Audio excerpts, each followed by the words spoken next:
So could tech stocks be headed for more trouble? Let's bring in Strategic Wealth Partners investment strategist Luke Lloyd and Geltrude company founder Dan Geltrude. Good to see you both, guys. Luke, even if this doesn't portend what we've seen in the tech market so far, it doesn't portend a real bear market in 2022, what kind of adjustments should investors make in their tech stocks right now, if at all? Yeah, so if you take a look to history, it's very common to have 10% corrections every single year in the stock market. And midterm election years like this year are historically very volatile, and the average drawdown is around 19%. But the issue is that people forgot how it feels to have a 10% drawdown because we haven't had one in 2 years since March of 2020. Look, I mean, it's proven that stocks go down faster than they go up, and it's also proven that the biggest green days follow the biggest red days. So this leads to a ton of behavioral pitfalls like selling on fear and buying back once everything is rebounded. If you can eliminate the behavioral mistakes and control risk, then corrections like this are a blessing in disguise and a way for you to find good tech stocks cheap.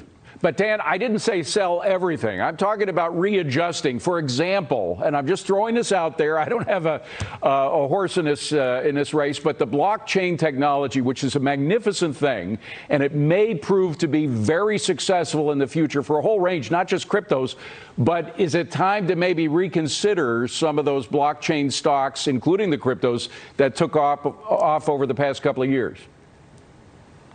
I don't think it is, David. I really think that it is stay the course here, because the future is going to be with technology, and these companies are expanding into so many different areas, new horizons ahead. For example, what's going to happen with the metaverse? That is all uncharted territory with incredible opportunities. So I agree with Luke that there are some opportunities here to buy the dip. I would stay the course. If you're committed to tech, you should stay that way. Yeah. Dan, I want to go to you first. I sort of shortchanged you in the last segment. The wealth inequality gap shrunk after the Trump tax cuts, not increases, but cuts. It was the first time that had happened in 30 years. In 2019, you actually had a shrinkage of that wealth inequality gap. So shouldn't we be talking about cutting taxes instead of raising taxes?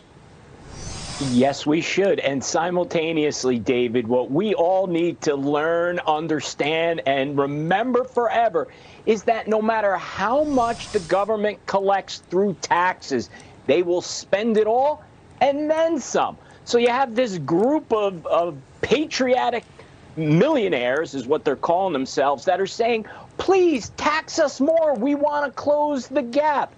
Just when you've seen it all, this is what they come up with. Now, David, listen, I've been in public accounting for 35 years. I have never once had a client say to me, I want to pay more. But if they did, they certainly could. There's nothing that stops any of these people from simply writing a check and paying more. Yeah, they could do it if they wanted to. And frankly, we've asked a lot of these millionaires who are in favor of raising taxes about that. And I haven't met one yet that actually took out their checkbook and wrote a check to the U.S. government. I mean, the point is Luke, that we don't want a situation where we are punishing success. We are a successful nation, and people flock here in the millions every year because of the fact they want to be as successful as the people who made $1 million. It's the people who made $1 million that I'm not worried about them. They always find a way of avoiding taxes anyway because there's so many deductions that they play into, right?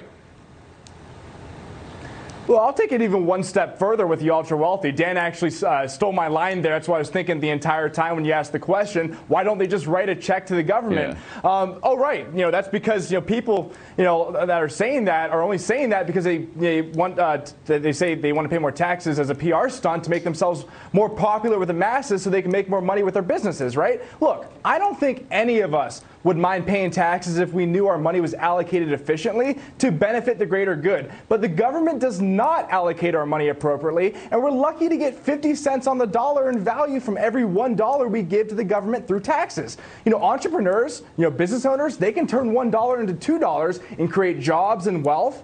Raising taxes is not the answer. Redistribution of wealth does not work. We've already proven that. Capitalism does work and the free markets work. The problem is the government's been too involved over the past couple of years. Dan, just 20 seconds, but you still hear talk about a wealth tax, and that's been shot down because everywhere it's been tried in the world, it fails. Are we going to hear more about that from the left coming up this year? Quickly. Yeah, we're going to hear plenty about that, David. I don't think it'll ever happen. Again, history tells us it simply doesn't work. It's insanity to keep trying it. Doesn't work, and it's unconstitutional, a lot of people say as well. Luke and Dan, great to see you both. Thank you very much. Appreciate it.